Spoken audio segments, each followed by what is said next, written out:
Spiderman in video games was an easy sell for me. I hold a lot of them in high regard. There's been so many great Spiderman games over the years. Off the top of my head, Spiderman vs Kingpin on Mega Drive, Spiderman for the PS1, Spiderman 2 the movie game, and Ultimate Spiderman, to name but a few. So how does Insomniac's interpretation of the friendly neighbourhood Spidey hold up? First off, let's take a look at the story. This particular incarnation of Spider-Man is set when Peter Parker is an adult, currently a scientist working for Oscorp, and his relationship with Mary Jane on the rocks.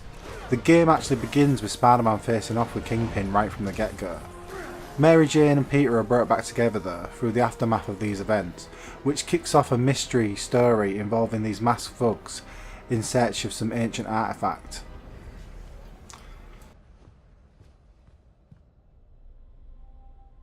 I was on my way to the exit when I saw you. You're lucky to be alive.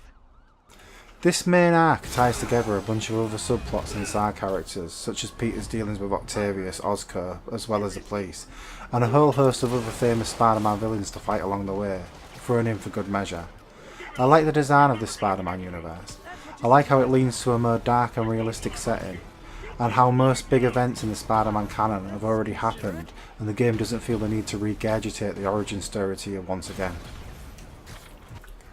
This game has plenty of side missions to keep you busy though. Such activities will include fighting crime as it happens on the street, as well as doing odd jobs for Harry Osborn, including smog sample gathering and vaccinating pigeons.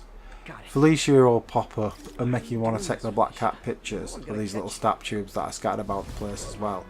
I particularly like the collectibles. You'll find high school Peter Parker backpacks around New York that all contain Spider-Man goodies from past adventures. When the Vulture cracked my eye lens, it almost blinded me. That was a wake-up call. Had to upgrade to a stronger material. The combat system at first will seem unwieldy and cumbersome, but after some time with the game, you will get a hang of using projectiles and the dodge button, and throwing projectiles at enemies to weaken them, then using your web to swing about the fight freely. The combat system really does start to make sense. After a bit of XP and some upgrades, you'll be swinging around fighting people with finesse and style. It just gets better the more you unlock and the more you play. That goes double for the web-slinging mechanic. What seems a bit hit and miss at first can turn into a choreographed aerial ballet once you get a gist of swinging with mainly R2 and using the X button to speed forward, and combining that with a whole host of other tricks like wall running, ziplining, diving.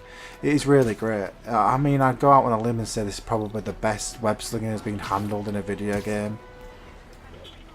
Even on PS4 locked at 30 frames per second, this game looks phenomenal. Everything fits and looks the part. The map is massive and full of everything you would expect to see in a scaled down version of New York City running on current hardware.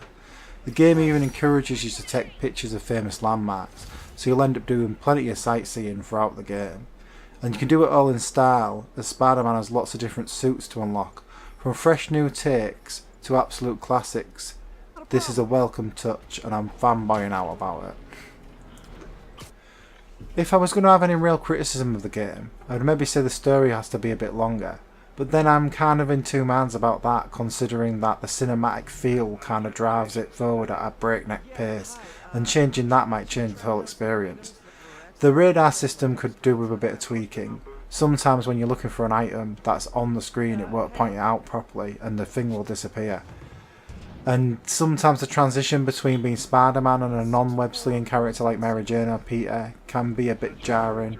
The change of pace from breakneck speed swinging about New York City to just wandering around on your phone kind of ruins the flow.